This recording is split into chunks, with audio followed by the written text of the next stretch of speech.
Ele faz roupas que contam histórias, desfiles que são muito mais do que desfiles. Conversa com todas as formas de arte, dialoga com a obra dos poetas e depois diz que é só estilista.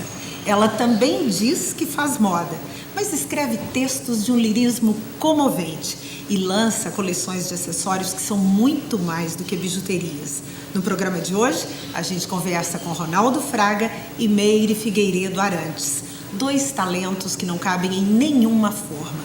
Dois artistas. Veja a seguir.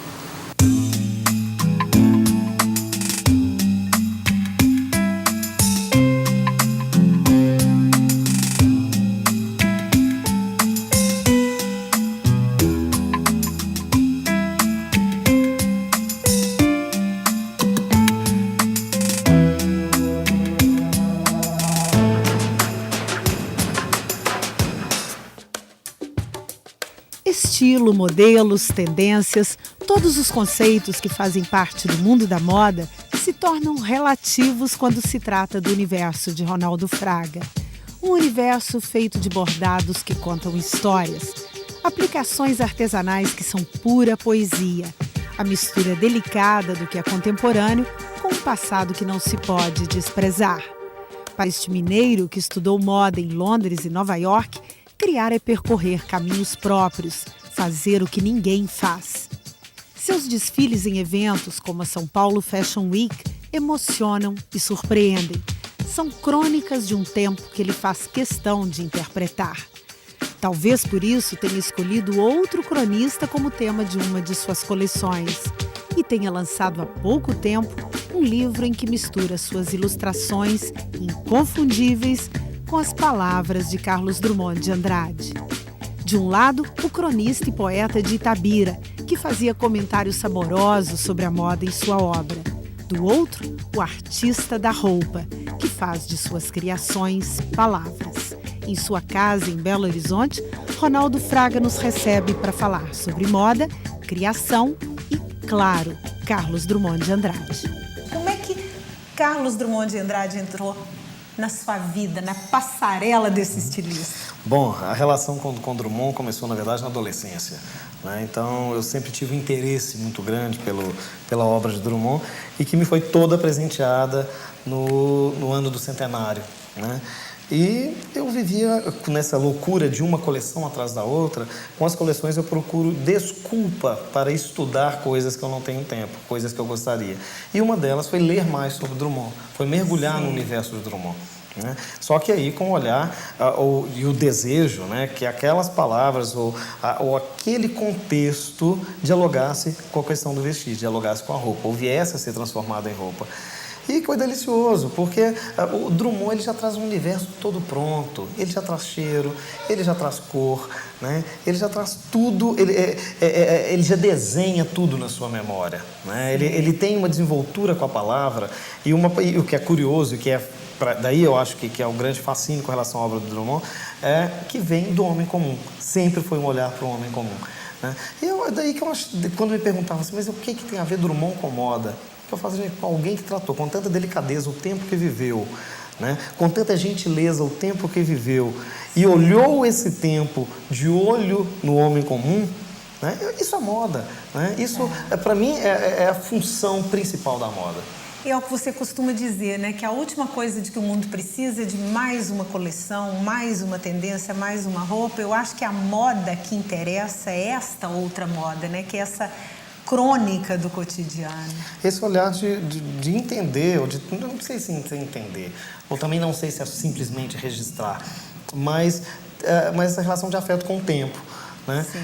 E quando você pensa nesse momento complicado que a gente está passando de início de século, que você fala assim, gente, talvez o grande desafio seja fazer as velhas coisas de forma nova, né? E eu acho que a grande discussão, pelo menos para mim, do prato do dia nesse momento, é essa temporalidade, dessa loucura toda, desse monte de informação que a gente vive, o que vai ser para sempre, né?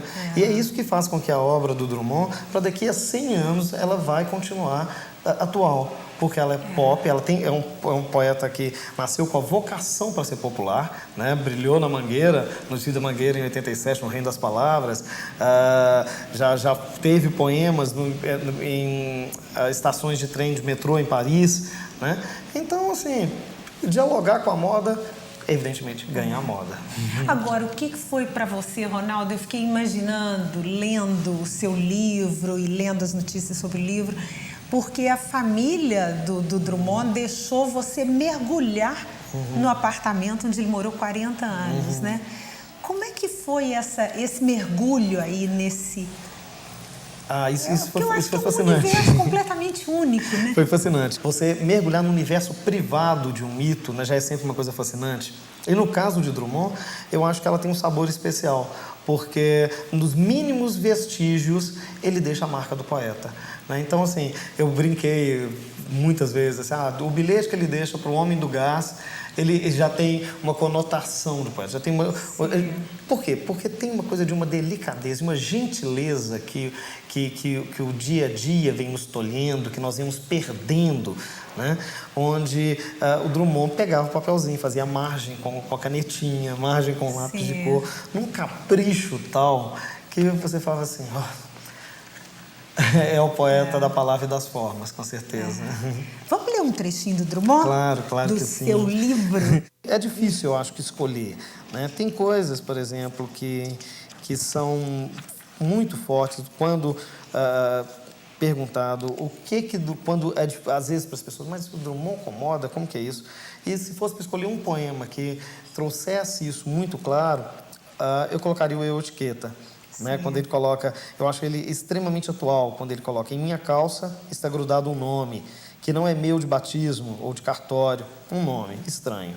O meu blusão traz lembrete de bebida que jamais pus na boca nesta vida. Em minha camiseta, a marca de cigarro que não fumo e até hoje não fumei. Minhas meias falam de produto que nunca experimentei, mas que são o tempo todo comunicados aos meus pés. Meu tênis é proclama colorido de alguma coisa não provada por este provador de longa idade. Meu lenço, meu relógio, meu chaveiro, minha gravata, cinto e escova de dente, meu copo, minha xícara, minha toalha de banho e sabonete, meu isso, meu aquilo, desde a cabeça ao bico dos sapatos. São mensagens, letras falantes, gritos visuais, ordem de uso, abuso, reincidência, costume, hábito, premência, né? E tem coisas deliciosas, quando ele fala, por exemplo, que a moda em determinada estação, quando ela desce os comprimentos, né, e priva do olhar das pernas das moças bonitas, não se iluda, porque ao mesmo tempo ela também vai descer a altura dos decotes. Né? Então, assim, o Drummond com essa coisa de um observador moderno, isso eu acho precioso. Você costuma dizer que uma coisa de que você gosta muito no Drummond é que ele era esse crítico muito atento da banalização da vida moderna, né? E eu acho que é isso que a gente vê no seu trabalho. Cada coleção, cada desfile, cada roupa, eu acho que é uma espécie de olhar atento para os riscos da banalização, né? Eu acho que tem uma história que o fundão da humanidade é sempre o mesmo, sabe? Eu sou contra essa coisa de pensar assim, esse produto vai ser bem entendido na Europa. Não, eu acho que tem um desconforto do mundo moderno que, às vezes, assim, as pessoas não têm tempo ou não têm o exercício da síntese e da análise para sentir que aquilo incomoda, por uma história que se esvai, sabe? Por um futuro que é impossível você pensar em construir um presente de um futuro que não dialoga com o passado. Sim. Né? Então, assim, eu procuro usar o meu instrumento, que no caso é a moda, para olhar para um desconforto que eu tenho certeza que não é só meu, ele é seu. E foi muito engraçado, vou dar um exemplo, quando da montagem da passarela do último desfile, que era uma piscina de bolinhas. Eu morria de vontade de fazer essa coisa da piscina de bolinhas para a festa no céu. E quando nós terminamos de montar, as camareiras, o pessoal da denominação, o pessoal da técnica, todos mergulharam naquelas bolinhas de madrugada. Sim. O desfile seria no dia seguinte pela manhã, à tarde. E todos voltaram a ser criança. Né? Então, quando eu vi o pessoal da iluminação, todo mundo nadando, os modelos, brincando, mergulhando, aí isso reforça de que tem uma coisa do ser humano que ele é, independe se é na África, independe se é no Brasil, independe se é nos Estados Unidos, né? Nós queremos ser cuidados, nós queremos ter relação de afeto. Eu acho importante consumir produtos ou coisas que tenham esse compromisso, desse cuidado com o ser humano. Para que eu vou consumir uma marca esportiva que aquele tênis foi produzido por mão de obra infantil na China? Né? Eu sou otimista, eu acredito que o mundo vai melhorar em algum momento. E você, quer dizer, eu te conheço há tantos anos, te conheci com cabelo pretinho, agora está esse estilista charmoso de cabelos grisalhos. Um senhor de quase 40, eu diria. Senhor de quase 40. Mas é essa alma de menino, né? Uma coisa que a gente olha para você e vê o menino, e vê o otimista, o esperançoso, o que pula na piscina de bolinhas e faz todo mundo pular. Esse é o nosso Ronaldo Fraga. E só uma coisa, Ronaldo, porque a gente está aqui na sua casa, no bairro da Floresta, em Belo Horizonte, a 4 quadras de onde morou Carlos Drummond de Andrade. Né? Eu sempre fui fascinado por esse bairro, principalmente esses quarteirões, porque eles ainda guardam vestígios do início da cidade. Né? Na minha sala, por exemplo, o dono dessa casa já recebeu em campanha Juscelino e Getúlio Vargas, né? O que causou briga na rua inteira, porque eles entraram nessa casa e acabaram gastando todo o tempo que Getúlio teria para visitar as outras casas. Então, volta e meia tem uma velhinha de Alzheimer jogando pedra aqui. Né?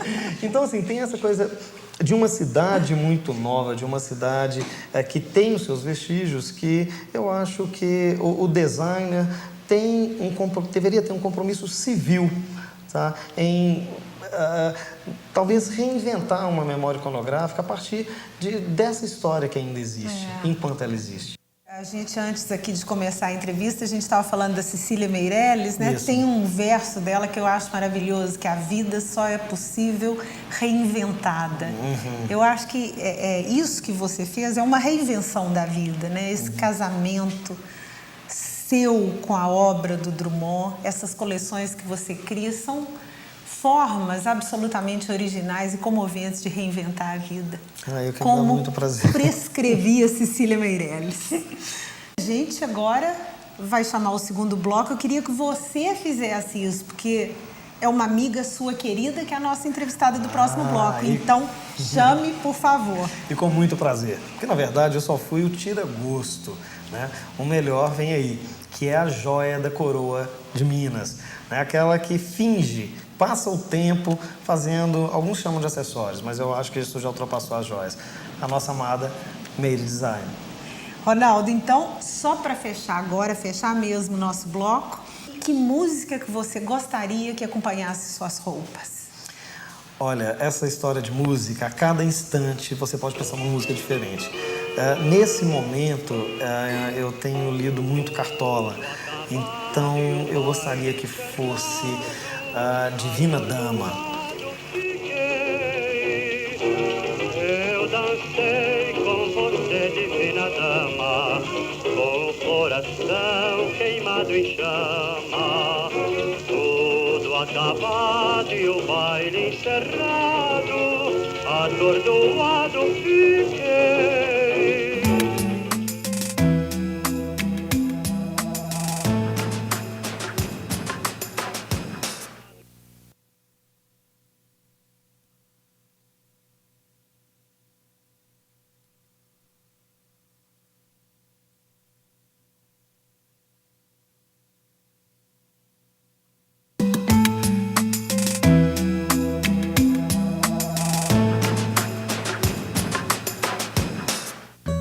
Contas, retalhos, cristais, tudo se soma para compor os acessórios de Meire Figueiredo Arantes. Mas é nos sentimentos que a designer encontra sua principal matéria-prima. Mineira do Vale do Jequitinhonha, cresceu numa casa de muitas janelas e aprendeu a ver o mundo com a curiosidade dos que criam. Fazia bonecas, enfeites, brinquedos. Hoje, com a mesma inquietação e o mesmo encantamento, faz bijuterias. Formada em odontologia, Meire deixou o consultório para criar as peças que fazem sucesso no país todo e traduzem o universo do Vale, onde ela nasceu. Eu acho que isso tudo aqui, com certeza, assim, é o que ficou em mim. Eu acho que é o marco da minha vida, da minha história, foi a minha infância. Eu carrego isso comigo, eu falo que eu posso tomar banho do jeito que eu quiser, que esse pozinho do Vale de Jequitinhonha não sai daqui dessa pele. Das feiras de Rua do Vale vieram os tons que dão cor ao que ela cria. Mercado, dia de sábado, gente, pra mim, assim, era assim, igualzinho a um shopping. Eu esperava a semana inteira por esse dia, né? Aquela coisa dos burrinhos, do jegue, dos alforjes chegando, cheio de fruta, aquele colorido. Eu acho que isso ficou completamente assim impregnado, as cores, a simplicidade das pessoas, naquelas roupinhas que era melhor que elas tinham para o dia de sábado, né? Eu acho que essa confusão de cor e de gente é que eu consigo hoje ver, assim, eu quero traduzir isso no meu trabalho. A religiosidade também veio do Jequitinhonha. A religiosidade sempre esteve muito forte no meu trabalho. Eu lembro que quando eu era criança, a minha mãe obrigava eu e meu irmão a assistir à missa do Padre Vitor de Aparecida do Norte pelo rádio. Aquilo para mim era o fim, uma manhã de domingo de sol, aquele quintal lindo e a gente fingindo. Tinha que rezar, tinha que ajoelhar, aí ele mandava baixar a cabeça, tinha que baixar, era um teatro, né? Mas hoje eu vejo o tanto que foi importante ela ter persistido nisso, né? E o tanto que isso ficou em mim, essa coisa, essa força que a religiosidade tem. E o que eu acho bacana é que, às vezes, mesmo sem as pessoas perceberem, eu coloco isso em algum colar, né? Eu tinha um colar, por exemplo, que era um coraçãozinho com uma cruzinha, só que eu não falava nada para ninguém, ele era bento, ele era feito, ele era um Agnus Dei, feito pelas freiras, enclausuradas. Então, eu evitava de contar essa história, porque às vezes tem pessoas que não têm religião e que não iam aceitar. Mas, de uma certa forma, era como se eu estivesse colocando a minha religiosidade, a minha fé naquilo que eu faço, né? Para traduzir uma memória afetiva que não conhece limites, era preciso ir além da moda, e Meire recorreu à poesia. Faz poemas quase em silêncio, sem dizer que é poeta, unindo as palavras com o mesmo fio delicado que usa em suas bijuterias. Passo dias inteiros, noites imensas, procurando criar o que ainda não fiz. Procuro areia no palheiro, agulha no deserto, até desertar-me do processo da procura, para então achar que nem havia perdido. Para a mãe, que deixou saudades, bordou um poema no linho branco, lembrando os rituais das roupas de antigamente.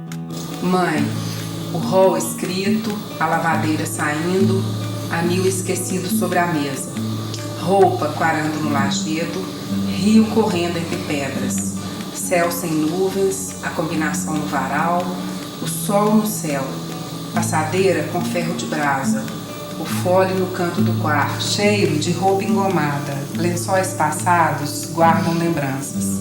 Passa o tempo e o rio da minha terra passa em meu coração. Rio de lágrimas soluça em mim, saudades Meire. No segundo tempo da conversa, Meire escolhe fazer no cenário onde os mineiros mais se sentem em casa, mais se reconhecem. Pelo menos um pedaço desse nosso encontro tinha que ser na cozinha, né? Nesse melhor lugar do mundo, né? Pois é, isso é um dos traços seus, assim, que eu acho muito forte, quer dizer, a mineira do Vale do Jequitinhonha, a mineira que vem para a cidade grande, mas não tira jamais a cidade pequena de dentro de si, né? Com certeza. E eu sinto que esse montoeiro de coisa aqui é como se eles não combinassem com a capital, né? Com essa coisa, até com a Mary Design, essa coisa do design. Eu acho que aqui é que eu apareço, né? Apareço assim nos pequenos detalhes, nos milhões de coleções, né? Nas milhares de coleções que tem espalhadas. Queria que você falasse um pouquinho sobre o momento em que você deixou de ser dentista para ser uma designer de bijuterias, carregando inclusive o marido, que era médico, e passou a ser o parceiro na empreitada das bijuterias, né? Eu acho que foi mais ou menos assim. Na época, eu não percebia que eu estava deixando uma faculdade, alguma coisa que eu tinha lutado a vida inteira para estar fazendo uma opção. Foi acontecendo, né? Hoje eu percebo assim, o quanto que ter aquele diploma na mão, para mim e para minha família, era significativo, né? Eu acho que não dava para abandonar. Sim. Eu acho que teve e tem muito valor para mim. E essa coisa de eu construir a minha própria vida, as minhas roupas, né, os tecidos, os sapatos, as bolsas, construir o meu mundo, fez parte dessa adolescente que precisava de um espaço no mundo, que precisava ser olhada de outra forma, que queria mostrar para as pessoas como ela era, como ela gostava de ser, como eu queria que as pessoas enxergassem o mundo. E eu acho que a bijuteria me deu essa chance de falar através das bijuterias uma linguagem que fosse minha, que era pegar aquelas coisinhas lá do Vale, bem jequinha, bem linda, jeca quando eu falo é que eu adoro, e transformar aquilo num objeto de desejo, num objeto de arte. Eu acho que essa foi a minha missão. E a sua ligação, quer dizer, o pedaço da sua história em que aparece seu pai alfaiate, uma casa cheia de tecidos ou de panos, como a gente fala no interior de Minas, e a Meire de hoje que pega retalhos, que pega pedras, que pega sementes. Eu acho que esse tecido é um manto, né, que ele me envolveu desde criança e continua me envolvendo até hoje, né? Hoje eu percebo assim, o quanto que essa infância, né, toda cheia de linha, de agulha, de tecido, de textura, o tanto que se imprimiu a minha marca hoje. Eu falo que hoje na minha fábrica o que eu menos uso é alicate, arame, são coisas de metal. Eu uso muito mais esse outro mundo que foi a escola da infância da minha infância. Sim. E essa ligação sua com as palavras? Porque muita gente conhece a estilista, designer Meire Figueiredo e nunca imagina que ela faz poemas lindos, textos lindos, quer dizer, além de costurar sementes e pedras e contas, você costura com tanta habilidade as palavras.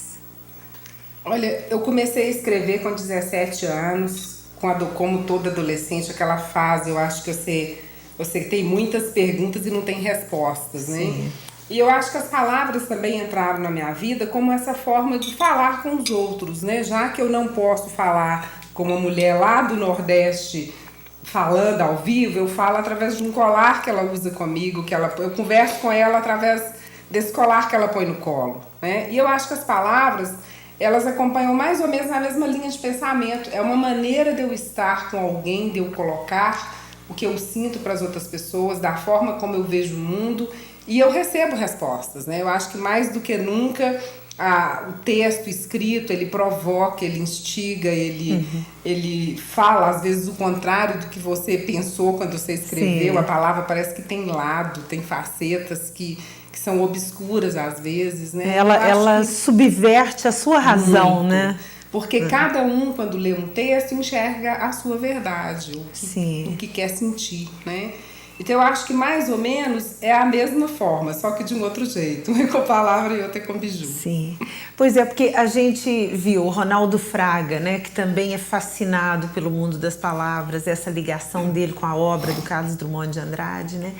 E você vai muito pelo caminho dos que garimpam a simplicidade para tirar delas as coisas preciosas, né? No texto também, no texto, Adélia Prado, Manuel de Barros. Que é assim, eu acho que é quase que uma linguagem coloquial, né? Eu não tenho nenhuma formação como literata, como escritora. Então, assim, a minha formação é a vida mesmo, é de que forma que eu vejo o mundo, quais as palavras simples que estão por aí, que estão quase esquecidas, quase perdidas. Então, que bom que através do meu texto eu possa estar resgatando isso para que as pessoas percebam que elas existiram ou que elas existem, né?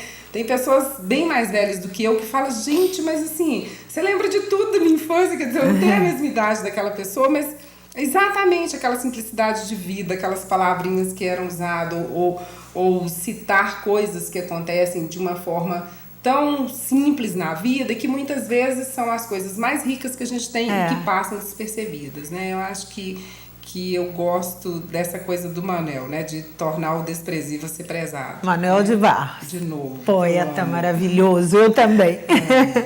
Meire, o que é poesia para você? Onde é que está a poesia? Onde é que brota a poesia? Eu acho que a poesia ela brota em tudo, mas ela brota muito da dor. No terreno da dor, no território da dor. Também. Né? Também. Ela brota da felicidade, ela brota de ir para a rua e ver um ipê no chão todo florido e ver um gari varrendo aquelas flores tão lindas que dizia, a vontade era falar, moço, pelo amor de Deus, deixa essa rua amarela, deixa essa rua roxa, não tem jeito, né? Agora, só para fechar mesmo, você e Ronaldo Fraga, 2 mineiros que escolheram ficar em Minas. O que é para você esse estado ou esse estado de espírito chamado Minas Gerais? Uai, eu acho que não tem lugar melhor no mundo. É único. Ser mineiro é ser o quê? Made Design? Eu acho que ficar na cozinha tomando café com uma grande amiga. Eu acho que é ter o prazer de conviver com pessoas tão especiais que ficam às vezes aqui escondidinhas no meio dessas montanhas, aparentemente tão pequenininhas, mas tão valiosas pra gente. Comendo um bolinho de farinha de pão trigo de queijo, claro. E um pão de queijo e um queijinho fresco. Mineiríssimo, né? Mineirissimamente pensando, é bem mineiro, né? Pensando sobre a existência. Com certeza. E tirando dela o que ela tem de mais belo. Com certeza. E eu acho que a gente tem o privilégio, né? Gente que viaja muito, que vai ao Rio, São Paulo, de ver assim quanta riqueza a gente tem aqui, né? De conviver, de poder almoçar em casa, de essa coisa do receber, esse afeto quase que excessivo que o mineiro tem, né? Eu acho que são dons que a gente tem, são dádivas de Deus que são únicas, que são especiais do mineiro. Vamos brindar, então. Vamos brindar. A mineirice de todos Amém. Nós, até de outros estados. Obrigada, Meire. Eu que agradeço. E a gente fica por aqui, então, nesse clima de cozinha mineira, de moda mineira, que vai além da moda, que se encontra com as palavras, que se encontra com tantas outras tendências que não são só as da moda. E a gente volta a se encontrar no nosso próximo programa, semana que vem. When we want to love, we love. When we want to kiss, we kiss. With a little petting, we're getting Ei, mas tem que chorar toda vez. something out of life.